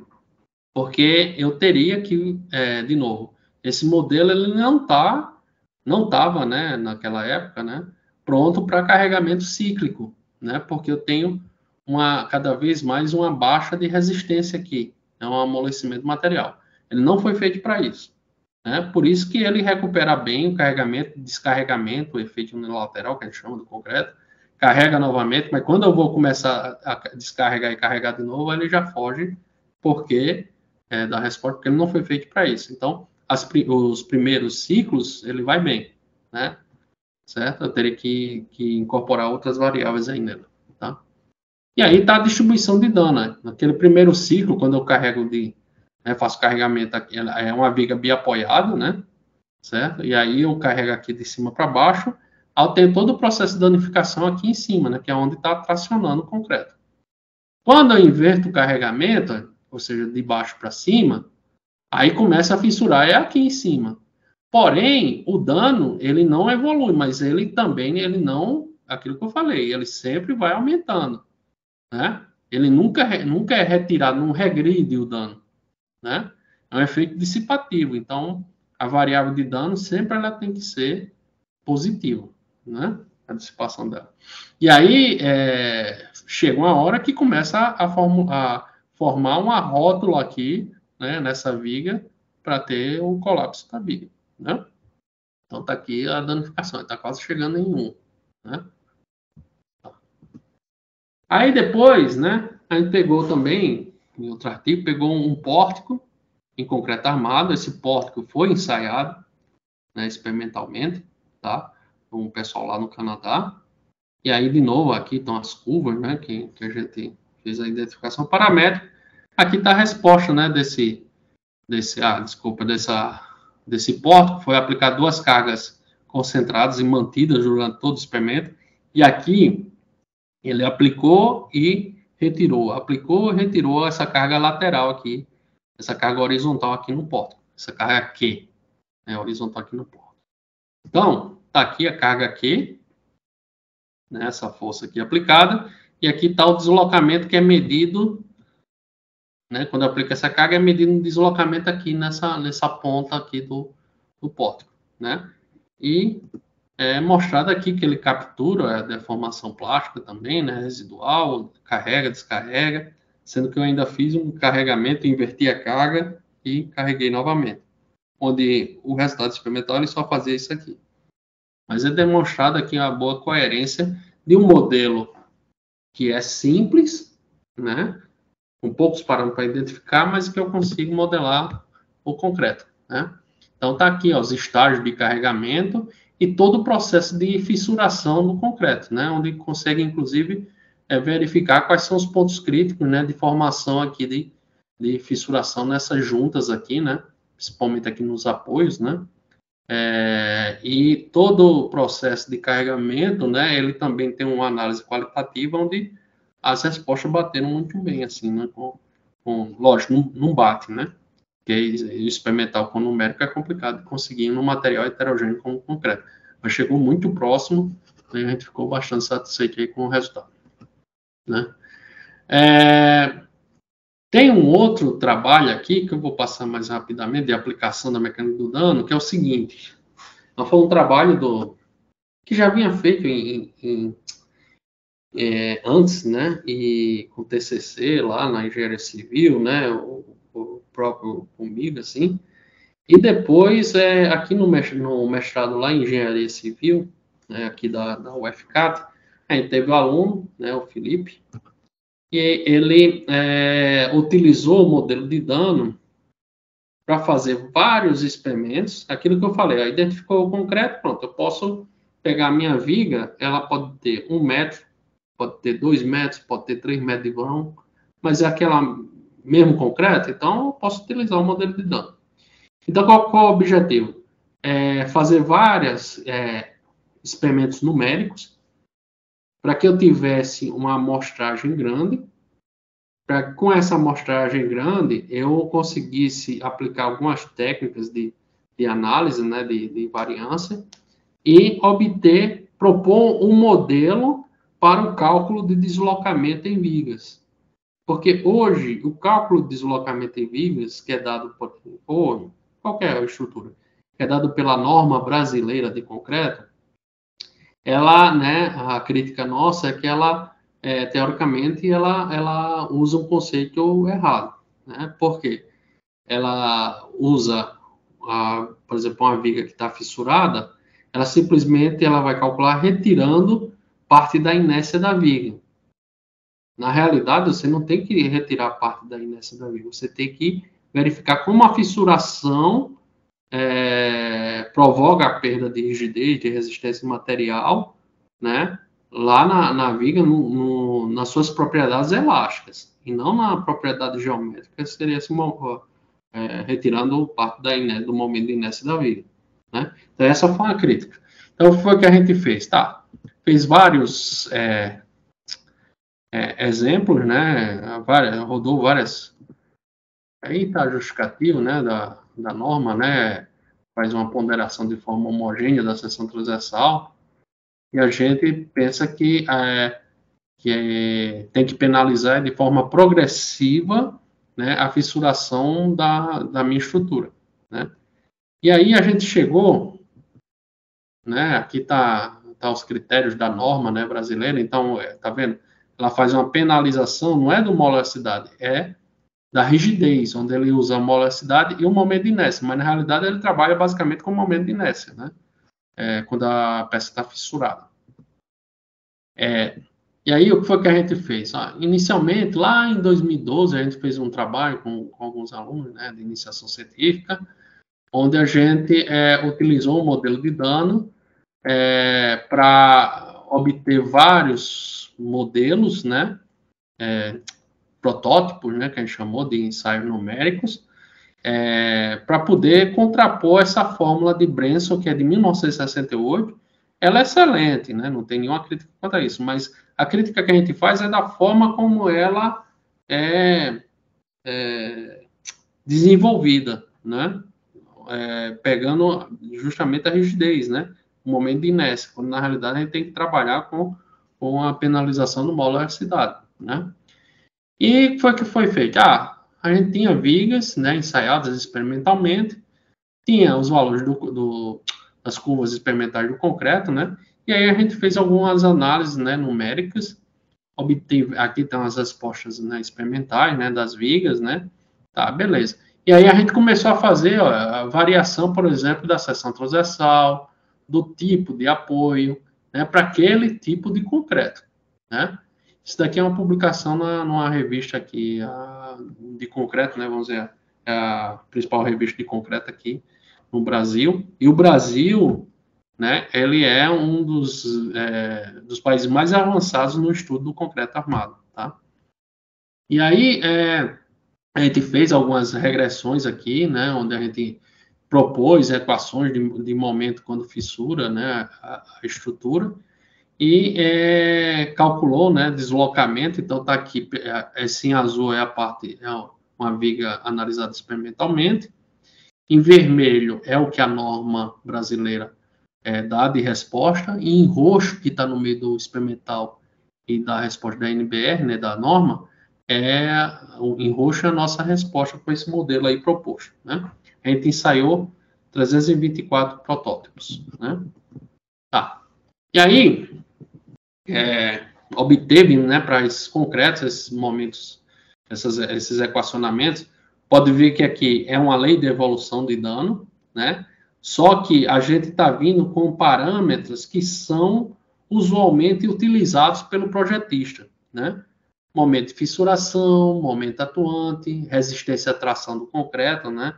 Então, é o jargão do projetista, né? Que a gente queria trazer esse modelo para a prática da engenharia. Só que tinha esse tal desse A, que a gente não sabia que ele atingia, né, esse equacionamento, mas a gente não sabia de onde vinha. Essa foi a proposta lá em 2014, né?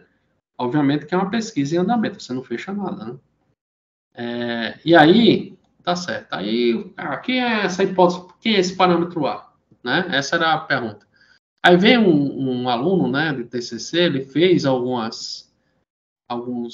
encontrou alguns valores para esse parâmetro A, né? A gente utilizou ele como 0,35, dependendo das respostas experimentais que a gente tinha. Logicamente que estava uma coisa fixada, não era isso que a gente queria, era só para mostrar que aquele parâmetro a gente conseguia modelar, né, desde que fixasse ele, né? Mas não é uma resposta, foi só uma pesquisa. Depois veio outro TCC, o Costa, o Lucas, onde, lá de engenharia, né, a gente trabalhou com a proposta de quem é esse A. A gente fez um processo inverso aí no equacionamento. Tá. O problema é que esse A, a gente tinha, duas hipóteses para ele, né? Uma hipótese para calcular ele em relação a onde estava a linha neutra, né? Aquela linha neutra que divide o que é tração, o que é compressão lá na flexão de um material, né? Mas aí a gente está utilizando justamente um conceito que a gente estava batendo em cima, né? Não estava sendo coerente, né? A gente estava lá com um processo de fissuração e aqui a gente não estava utilizando isso. Tá, mas mesmo assim vamos, né, verificar, né? Aí o Lucas fez alguns experimentos, né? E obteve para vários dos domínios qual era o valor desse parâmetro A, né?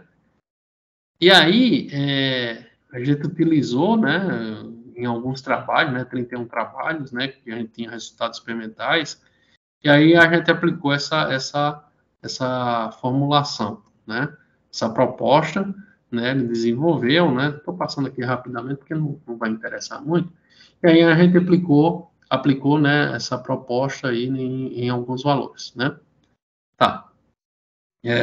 Aí veio o Felipe, na dissertação dele, aplicou aquela proposta do Lucas inicialmente e encontrou isso daqui, né? A gente estipulou alguns critérios para dizer quando a resposta era boa, né, muito boa, né, era ruim. Então, as respostas que a gente conseguiu, de acordo com o que eu tinha lá de resultado experimental e o que eu aplicava da proposta lá do modelo, né, de dano que a gente conseguiu trabalhar lá para contrapor a norma, né? Então, a gente chegou nesses resultados aqui, beleza. Mas, ainda assim, a resposta não era coerente, porque eu estava utilizando lá uma deformação da ruptura da seção transversal, e não era isso, né? Aqui tem algumas respostas, né? Eu vou passar rapidamente, né? A gente dá para ver sempre em vermelho é o modelo que a gente está propondo. Na realidade, isso daqui é uma ampliação dessa visão aqui. Por quê, gente? A gente está trabalhando com vigas, né, em estado de serviço, que a gente chama. Não é vigas em estado último. O estado último já está aqui, tudo fissurado já para romper. A gente quer em estado de serviço, ou seja, é a viga como está aplicada aí na casa de vocês, né? Elas estão fissuradas, elas estão deformadas, mas até um certo limite, né? E é esse limite que a gente está procurando estabelecer, né, o uso do modelo. Então, dando ampliação, né? Eu tenho aqui a resposta experimental dessa viga, né? Essa nuvem de pontos. E aí eu tenho a resposta do modelo proposto e da norma brasileira. Tá? E assim por diante, né? Ele fez vários ensaios, né? Vou passar aqui. Validou, né? O modelo, né? Se foi bem, né? Porém, a gente não está respeitando o que a gente pensava antes, né? Da crítica que a gente fez com a norma. Aí veio, né? Tem algumas limitações, né? Tem várias limitações para esse parâmetro, né? Então, aí veio assim, tá, vamos fazer o seguinte, esse parâmetro a gente tem que voltar nas nossas raízes, né? Em que sentido? A gente está dizendo que o processo de cálculo de deslocamento é relativo à fissuração da viga, penalizando apenas o modo elasticidade, esquece o momento de inércia, né? Tá, então vamos voltar para aquilo. Então, do jeito que estava, eu não poderia utilizar aquele x sobre d, né? Aquela questão lá da linha neutra, porque eu estava trabalhando com o estado limite último, ou seja, lá na ruptura. E o modelo, ele é para se aplicar no estado limite de serviço, ou seja, naquela faixa inicial do carregamento, né? Então, a gente não estava sendo coerente. Então, qual foi a ideia que veio? Olha, eu já desconfiava isso desde o início. Esse parâmetro A a gente pode relacionar com a taxa de armadura. Porque se olhar a norma brasileira, ela não menciona a taxa de armadura no cálculo do deslocamento, né? Naquela rigidez equivalente, né? Vem momento de fissuração, momento atuante, resistência da atração do concreto, mas não fala de taxa de armadura. Mas e se a taxa de armadura variar, obviamente que você tem uma diferença no deslocamento da viga, né? Então a taxa de armadura ela influencia. A gente veio para a proposta, né, de pegar só os resultados experimentais que a gente tinha só com variação de taxa de armadura, né? O Felipe ele montou um banco de dados muito bom também na dissertação dele, né? Já que a gente não dava tempo de ensaiar e também é oneroso, né? Fazer ensaios experimentais, né? E aí a gente pegou e disse, vamos fazer então esse A, vamos relacionar com a taxa de armadura, o ρ, né? E aí a gente pegou nessas vigas, né? Fez uma correlação aí, onde encontrou quem era esse valor de A, né? Desculpe, esse valor dessa constante aí, K, né? Para relacionar o parâmetro A com a taxa de armadura. Tá, beleza. E aí a gente utilizou, né, o A igual a isso, ou seja, 35,5 da taxa de armadura.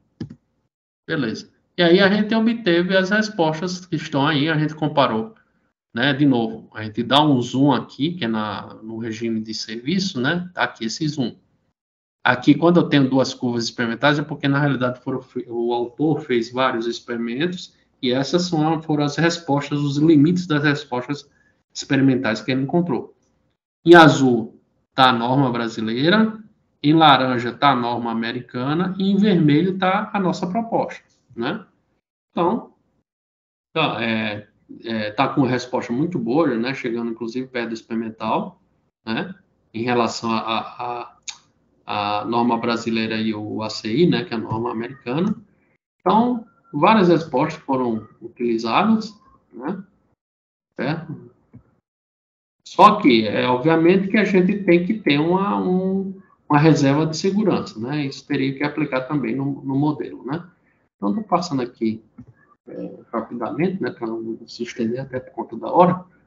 E aí a gente conseguiu comprovar e validar essa proposta, né. Temos um artigo lá numa revista que ainda está em análise, né? mas o André falou, né? Eu estou aqui na pró-reitoria, então uma coisa que estressa é o tempo, né? Como todo mundo, né? Que trabalha com pesquisa, né? O André também vivencia isso. E às vezes eu estou com algumas dessas respostas aqui na gaveta e está faltando tempo de realmente pegar, escrever melhor, né? Traduzir para o inglês para submeter essas outras respostas que a gente teve, né? Que foram excelentes, para um periódico internacional, né? O que está em análise é o que a gente só aplicou para a norma brasileira, então está aqui dentro de uma revista aqui nacional, né, em análise. Mas acho que dá um bom artigo, né, para publicizar, inclusive, essa proposta, né? Acho que porque por isso que quando a gente faz algumas análises, né, na época o Felipe ia só comparar com a norma brasileira. Mas se eu comparo só com a norma brasileira e a gente envia para um periódico, né, mais abrangente, né, internacional, não vai despertar o interesse, né? Por isso que a gente disse, vamos aplicar também a norma americana, né? Porque aí deixa, vamos dizer, a publicação mais internacionalizada, né? E vocês que estão no doutorado têm que pensar nisso também, né? E aí estão algumas conclusões finais, né? Sobre a contribuição, né, sendo possível levar em conta a contribuição do concreto tracionado entre fissuras, porque a gente está utilizando modelo de dano, por consequência, implicando valores de deslocamentos mais próximos que se configura em um comportamento real, né? Então, obviamente, a gente está chegando a respostas mais próximas do experimental do que a norma brasileira e a norma americana, né? Mas a gente tem que ter um coeficiente aí de segurança para aplicar esse modelo, né? E aí tem algumas conclusões. E só para finalizar, uma outra aplicação de mecânica do dano, né, que eu queria, são só 2 slides aqui, mostrar para vocês, quando a gente está trabalhando lá com a microestrutura do material, eu posso modelar os materiais, por exemplo, lá na minha microestrutura, isso daí já é um outro tipo de análise, né? Aquela análise que eu falei de analisar em várias escalas, né? E o Danilo tá modelando, né, o concreto olhando sua microestrutura, ou seja, eu tenho agregados com certas propriedades elásticas, tenho zona de transição com outras propriedades elásticas e tenho a pasta de cimento com outras propriedades elásticas. Como é que eu vou dizer que esse material, né, concreto, né, aí eu tenho o EVR, né, de concreto, vai representar a resposta do material concreto, né? Eu faço um processo de homogeneização lá dentro, né? Mas aí eu modelo, por exemplo, a minha brita graúda como material elástico, por exemplo, e eu digo que na minha zona de transição e na minha pasta cimentícia eu posso ter danificação, fissuração. E aí entra com modelos nessas partes específicas, modelo de dano, no caso a gente utilizou o modelo de Mazar, nessas partes específicas, né? E aí, por exemplo, aqui está um exemplo de um EVR, né, que o Danilo, né, trabalhou. Aqui são as tensões já na fase última aqui, né, no colapso, né, já uns valores mais altos. E aqui está a distribuição de danificação, né, onde está chegando a 0,8, né, de dano, aqui no EVR, né. Então, aqui está a resposta experimental e a resposta, né, com essa modelagem, né? E isso é uma das respostas que compõe lá o artigo, né? E que foi aceito, né, finalmente, né? Finalmente não, foi até rápido, né? Submeteu em junho, se não me engano, né? E deve estar para ser publicado, né? Então, aqui já é um outro tipo de análise. A gente está analisando, utilizando modelos realmente lá na composição da minha mesoescala, da minha microestrutura do material, né? Quando eu faço isso, eu tenho um modelo que representa isso daqui, pode ser a composição, por exemplo, de uma viga. Mas para aquela viga, isso daqui é um EVR, isso aqui é um ponto daquela viga. Se eu quiser analisar a viga, né? Que aqui eu estou com a curva tensão-deformação, né, experimental, e a tensão-deformação homogeneizada representativa da resposta desse concreto. Se eu quiser analisar uma viga, eu vou ter que fazer uma análise que a gente chama multiscala, ou seja, eu vou empregar esse EVR em todos os pontos da minha viga, né? E ao aplicar um carregamento nessa viga, eu vou ter um estado de deformação em um ponto, em todos os pontos da minha viga, né? Em cada ponto eu vou aplicar esse estado de deformação no EVR, que vai responder com a tensão que é homogeneizada representativa desse EVR, e aí volta a resposta para a macroescala para verificar o equilíbrio. Então, é uma passagem de informações da micro para macro, né? Da macro para micro, e eu vou processando isso, né? Certo? Então, tem várias formas de fazer esse tipo de análise em várias escalas, tá? E aí eu finalizo aí, né, agradecendo, então, novamente aí o convite, né, aqui a gente trabalhando aí junto, aí, o PPG7, e vamos, né, ver nossa... ver a ascensão aí do programa, né? Então, obrigado mais uma vez e finalizo então aqui a minha... Opa, tô errando aqui. Não sai do Teams ainda não. É isso que eu tava com medo. Só realmente parar o compartilhamento, Júlio. Júlio, muito obrigado pela apresentação fantástica, realmente muita coisa foi apresentado, foi nos mostrado.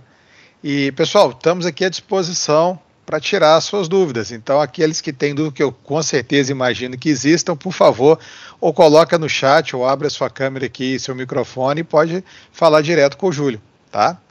Júlio, você falou da parte experimental, né? E assim, como eu sou mais da área experimental que da teórica, eu não poderia deixar de perguntar. Você comentou na questão dos custos envolvidos, né? Mas também tem os prazos, né, Júlio? A parte experimental demanda tempo. Deixar os corpinhos de prova curando lá por 28 dias ou mais segura a pesquisa, né? Como é que você está vendo, Júlio, essa adesão, então, não só para a sua pesquisa, mas para outras que são feitas via simulação computacional para concreto? Estamos chegando lá, Júlia, assim, a adesão está cada vez melhor? Como é que está essa parte de adesão do experimental com a simulação? Eu diria que uma pode complementar a outra, né? Em que sentido, né? A gente utiliza, acho que a simulação numérica, como diz, a gente está simulando, por exemplo, alguma coisa que a gente não quer que aconteça, né? Que seria o colapso da estrutura, né? A gente, como engenheiro, a gente sempre pensa... Somos pessimistas, né? A gente brinca assim, né? A gente vê qual onde se daria a configuração de colapso, não que a gente queira que chegue isso, quer saber qual é a reserva de segurança, né? Então, aplicar até aqui posso, né? Até ali eu não posso. E aí, nesse sentido, eu vejo assim que a análise, obviamente que, por exemplo, num trabalho de mestrado é complicado você, por conta dos prazos, fazer o numérico experimental, né? No doutorado, como é um tempo maior, dá para fazer isso. Mas de que forma? O numérico, né, essa parte da simulação, eu posso primeiro, né, fazer uma análise experimental, mas de referência, vamos dizer assim, né? E aí vou para o laboratório e faço o ensaio desse material. E aí, de posse daqueles dados, eu vou fazer ensaios de simulação numérica. Para quê? Para, ao variar alguns parâmetros desse material, eu saber, né, qual é a resposta experimentada, e aí a resposta esperada. E aí direcionar, né, de forma mais assertiva o meu experimento, né? Aí você consegue, vamos dizer, economizar gasto, né, às vezes desnecessário, né, e tempo, né? Se você tiver uma ferramenta numérica, né, boa, né, para guiar esses experimentos, né, do que você simplesmente está fazendo os experimentos e está, vamos dar um exemplo, né, se eu tenho lá um concreto, né, eu tenho lá uma porcentagem, vamos supor, sei lá, 30% de agregado graúdo, né, e se eu tiver 28%, 27%, né, 23%, eu vou fazer isso todos os corpos de prova? Posso fazer experimentalmente, certo? Você vai gastar um tempo e vai gastar muito recurso. E se eu primeiro, né, eu fiz lá aquele meu modelo lá com 30%, né, estou chutando aqui valores, E aí eu ensaiei numericamente isso, eu posso guiar e dizer assim, ó, eu não vou fazer 28, 27 experimentalmente, eu vou fazer, por exemplo, só de 27. O 28 e o 27 eu simulei e estou guiando aqui o meu resultado experimental, né? Desculpe, guiando o que eu devo fazer experimentalmente, né? Eu acho que isso é uma... Se a gente consegue alinhar o experimental com o numérico, a gente consegue ter boas respostas, né? Isso é uma forma, né? A outra forma é realmente você, para validar o seu modelo, né, você vai ter que fazer, não tem como fugir o experimental, né? Então, eu diria que o experimental é a base de tudo, porém, não é a verdade absoluta, né? Você sabe muito bem da área experimental que, dependendo do que você colocar lá de hipótese no seu experimental, você vai ter uma resposta, e às vezes pode ser uma resposta que, se você não tem experiência, né, você acha que está fazendo um negócio, né, bacana e na realidade não está, né? Então, vai muito da experiência da pessoa no experimental, né? Assim como no numérico, né? Às vezes você perde muito tempo porque está utilizando modelos que não são viáveis, né, para aquela simulação, né? Isso sem contar se a pessoa for desenvolver o modelo, né? Aí também é outro pano para manga, né? Com certeza. Ô, Júlio, e a questão do envelhecimento de uma estrutura? Assim, né, no caso dos modelos, como é que se acopla esse parâmetro ao modelo? A gente tem assim, vou falar do que eu conheço, né? Tem como modelar, por exemplo, corrosão, né, sei lá, vamos colocar em placas, em vigas, né? Corrosão baseado no dano. Você tem modelos de dano que ele vai, vamos dizer, fissurando e aplicando mais, vai desenvolvendo mais porosidade, né, por conta da corrosão, e aí você tem como quantificar com o modelo de dano, né? Tem também com carregamento com o passar do tempo, você vai fadigando, né, o material, né? Então tem modelos de dano, que inclusive foi a base do dano, era ciclos de vida, né? A vida útil do material, né? Você simular isso, né? Com variáveis de dano. Que eu falei que surgiu muito na questão da aeronáutica, né, tal, né, com o Caixa 9, né? Então a ideia era isso, de você simular o material para saber quanto tempo de vida útil você teria aquela peça, né, para, sei lá, para um avião, por exemplo, né? E aí você utilizava a mecânica do dano, né? Então tem formas de acoplar o dano, né, de modo que você queira simular alguma propriedade, né, inclusive com o tempo, né? Ó, por exemplo, para o concreto, em termos práticos, o concreto a gente tem... Aí tudo é questão de coeficiente, né? O pessoal às vezes, porque aplica 0,85, você reduz, né, a resistência do concreto, né, quando você vai fazer lá o projeto, né? Porque uma das formas é porque o material é tão complexo e você não tem como cercar, né, todas as questões, e uma delas é o efeito do tempo, né? Que aí se reduz por uma questão de segurança, né? E da onde vem esse coeficiente? Obviamente que foram feitos alguns estudos e chegou nesse, não é que seja um número mágico, né? Mas chegou um número aí nessa ponderação aí, né? Para ter resposta, né? Mas tem formas de você, né, associar a mecânica do dano dependendo do que você queira modelar, né? Sim. Perfeito.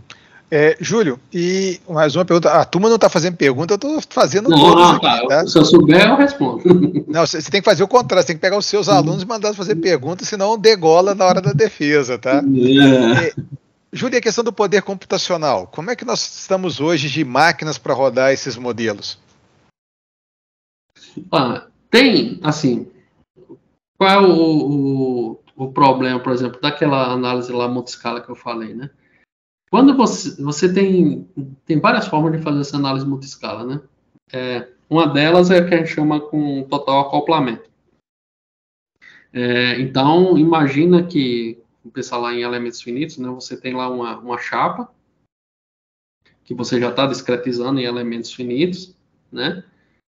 Dentro de um elemento tem lá os pontos de integração, supor que eu tenha, sei lá, 4 pontos de integração. Cada ponto de integração seria um EVR. E cada EVR é aquilo que eu mostrei aquela figura lá do Danilo, que já tem também elementos finitos, né? Então, a coisa só vai sendo, né, multiplicada, gigantada, né? Certo? O meu sistema de equações já do EVR já é grande. E de vários EVRs já é imenso, né? Bom, essa forma totalmente acoplada, ela gera um custo computacional alto. Mas, assim, a gente está modelando lá no cerne do negócio, que é na microestrutura. Eu não estou fazendo modelo lá já homogeneizado na macro, né? Então, a vantagem é essa de eu pegar modelos que sejam simples e até através da geometria do próprio EVR eu consigo capturar alguns fenômenos que eu não preciso recorrer a modelos mais complexos, né? Mas o problema é o custo computacional mesmo. Qual é uma das saídas que o pessoal está fazendo? Tem um modelo multiscala que a gente chama de hierárquico. Então, o que é que eu faço? Eu pego aquele EVRzinho, né? E excito ele com vários tipos de estado de deformação. Vamos supor que eu estou trabalhando no plano. Então, no plano eu posso colocar um estado de deformação, imaginando que eu estou atração, ou compressão com cisalhamento e tal. Então, é como se eu estivesse fazendo modelos construtivos para aqueles estados de deformação, né? E aí, quando eu vou analisar a minha estrutura feita por aquele EVR, eu só vou fazer uma análise só uma vez na minha estrutura. Só que, em vez de eu entrar com modelos construtivos, por exemplo, do meu... Vamos supor que eu esteja utilizando o Abacus, sei lá, o ANSYS, né? Em vez de eu utilizar com modelos de lá, eu entro com modelos que eu já fiz do EVR. Agora, qual é o problema? É que eu fico amarrado naqueles estados de deformação previamente dado. Mas eu ganho em muito na questão do esforço computacional, né? Hoje, né, eu acredito que mais uns 2 meses, né, a gente deve estar com um servidor bem legal aí, montado lá na SET, né, que foi um projeto da FINEP, ainda está lá montando lá nos Estados Unidos, ainda não foi para o desembaraço, né? Mas que acho que vai dar uma ajuda grande, né, para a gente aqui. Só que, assim, sinceramente, é um outro convênio também que a gente tem com o LNCC, né? O Tiago está de férias, né? E quando ele retornar, ele vai fazer o edital, que são créditos para a gente utilizar, né? Mas, assim, são poucas pessoas que demandam, né, essa capacidade grande, né, de um servidor, né? Mas hoje, o que é que está muito em moda? Em moda não é bem a palavra. Mas utilizando, né, são créditos em servidores específicos, né? Então, você não... Qual é a vantagem disso? Você não tem que gastar com infraestrutura, né, com um técnico, né? Então, se você tiver um dinheiro, né, seu projeto de pesquisa para comprar esses créditos, por exemplo, em alguns servidores da Amazon, por exemplo, até é maravilha, né? Porque você não gasta com refrigeração, né, com nada, né, com técnico, né, pessoal especializado. Talvez essa seja, vamos dizer, acho que é o que o pessoal tá vislumbrando mais, né, do que você ter seu próprio sistema computacional na universidade, né? Ô, Júlio, e para esses sistemas que você usa, roda bem na nuvem? Então, na realidade, o que a gente fez até hoje são, por exemplo, ou eu pego EVR, então o esforço computacional é bem menor, ou quando a gente já rodou, né, análise multiscala, né, já publicou tudo, e a gente utiliza, né, alguns servidores. Então, não tive ainda assim, a experiência de rodar em nuvem. Inclusive, teve um dos artigos, né, que os revisores, faz mais isso aqui, e dá 14 dias. E na época, né, a gente tinha um workstation. A gente penou, viu, porque quase que não sai a tempo a resposta. E ainda bem que saiu a resposta que a gente esperava, né? Porque se tivesse feito algum erro, né? Aí depois, quando eu olhasse a resposta, não é isso. Né? Mas deu tempo. Mas, basicamente, hoje a gente consegue se virar bem, assim, né? Eu acho que com essa vinda aí desse servidor vai melhorar para todo mundo, sim. E falando um pouquinho desse servidor, Júlio, como é que vai ser depois o uso dele? Vai ser compartilhado pelo que você falou? Sim, a gente vai montar uma comissão, né, daquele subprojeto lá, né, e a Gabriela, que é a coordenadora lá da proposta, né, e a gente fazer alguma coisa de gerenciamento, né, vai ficar lá no Sercomp, né, no ANACET, né, fazer um gerenciamento de utilização desse servidor. Agora, a gente tem que pensar numa forma de mantê-lo também, né, porque, assim, é muito bom quando você sabe muito bem disso como pesquisador, né? O pessoal fala muito, multi-usuário, multi-usuário. É muito bom quando, quer dizer, o pesquisador já sua, né, a camisa, né, não é descrever o projeto, vem uma coisa antes, que são as publicações, né, patentes e tal, orientações. Então, sua consegue lá o equipamento, a gente, obviamente, o equipamento é da universidade, mas tem que pensar em formas de manutenção, não é só ver a pessoa, né, utilizar e depois se quebrar, né, e como é que fica, né, entendeu? A gente tem que pensar em formas de gerenciar esse uso, né. A gente está até fazendo aquela discussão lá na Câmara, né, de laboratórios e tal, né? Mas esse ponto tem que ser discutido, né, em alguma forma. Com certeza. Júlio, então, assim, você tocou no assunto, né? Tem uma pergunta aqui do Erivan, mas assim, só para a gente não perder ainda o foco. Acho que você tocou num assunto muito importante que nós da academia temos que nos ater, né? Contar com o governo, contar com a universidade para receber o equipamento e manter o equipamento é um modelo que já não se aplica mais à nossa realidade, né? Então, os laboratórios eles têm que ser sustentáveis, né? Eles têm que ter como se manter. E é para isso que a gente precisa, dentre outras coisas, da iniciativa privada, né? As parcerias, que a gente possa desenvolver projetos juntos, né? E para eles pode trazer para a gente esse recurso, né? Pode trazer para a gente essa boia para nos salvar, né? Com certeza. Eu diria que uma coisa que a gente não pode, por exemplo, numa universidade, né, para que ela seja, obviamente a gente eu dou o exemplo da USP, né, mas a gente está longe de chegar na USP, mas a gente sempre tem que ter um exemplo lá em cima, né. Tem um livro, acho que de 2017, que fala sobre a construção, como é que a USP se desenvolveu, né. Ela basicamente pesquisa, né, e pós, né, basicamente pesquisa e inovação, né, porque eu falo pesquisa, eu diria pesquisa está acima de tudo, porque ela é feita, inclusive, na pós, né, certo? Mas está na graduação também, né, durante muito tempo eu não participava do programa e eu fazia, né, minhas pesquisas. Então, uma universidade com a pesquisa forte, né, é uma outra universidade. Você consegue recursos, né? A gente não pode ter, às vezes, a mentalidade. Eu sei que, assim, o motivo da gente estar na universidade, principalmente aqui, né? Em universidades menores, é a graduação. Isso é indiscutível, né? É o nosso, vamos dizer, papel principal, né? Fundamental. Porém, a gente não pode ficar muito só na relação aluno, né? O custo do aluno, né? O aluno equivalente, aquela palavra mágica, né? Para conseguir os recursos do MEC, né? A gente tem que ter um apoio para a pesquisa para que isso aí é um efeito de bola de neve, né? Quanto mais a gente tem um apoio na pesquisa, né? E a gente começa a publicar em veículos melhores, né? Melhorando nossos currículos, a formação, e aí vai impactar na formação dos nossos alunos, vai impactar no ganho em editais, né, na parceria com a indústria, né, você respondendo a uma demanda da indústria, mas respondendo de uma forma com qualidade, né, então, de outras demandas, elas vão retornar nesses pesquisadores, né, e isso tudo é uma bola de neve, aí você consegue trazer recursos, né, para a universidade. Hoje eu diria assim, a gente, de novo, não é uma USP onde a gente tem um laboratório exclusivamente só para pesquisa, né, e laboratório de graduação.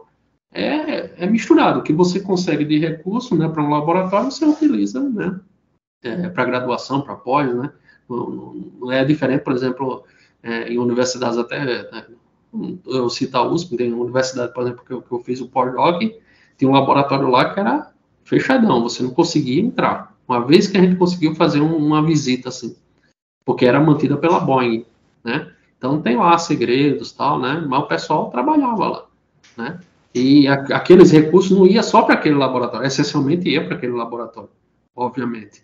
Mas tinha uma parte que ia para toda a universidade, né?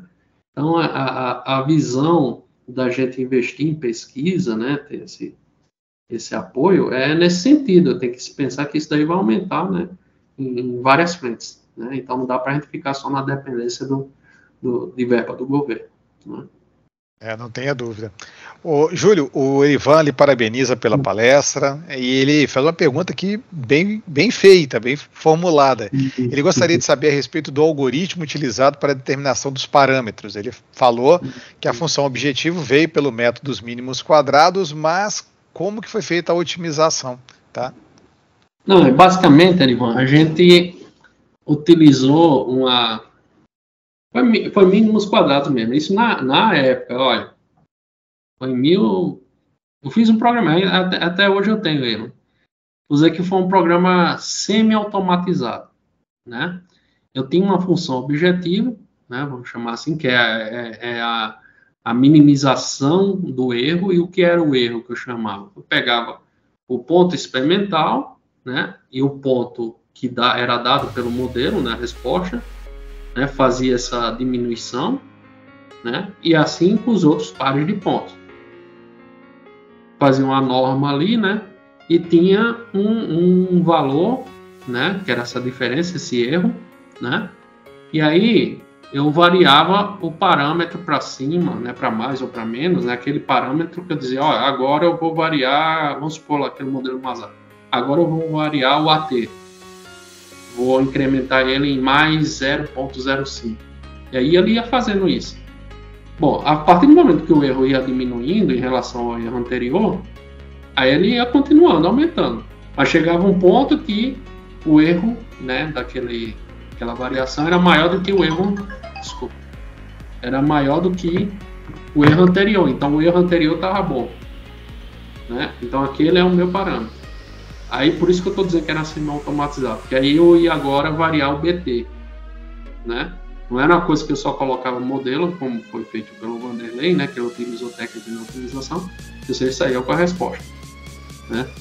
Mas, assim, lógico, tem essa conveniência, né, de automatizar, mas se você comparar as respostas que foram obtidas com método de otimização e aquela semi-automática, eu diria que não foram... Esse sistema automático não foi tão ruim não, né, para aquela época, né? Então, basicamente, foi isso que a gente fez. A gente não utilizou, assim, vamos dizer, algoritmos de otimização, né, mas buscado na época, né, e deu pro gasto, assim, né? Excelente. Júlio, novamente agradeço muito a sua participação, volte sempre que quiser, tá? Realmente são assuntos que a gente tem que estar abordando, tem que estar trazendo aqui para o cotidiano.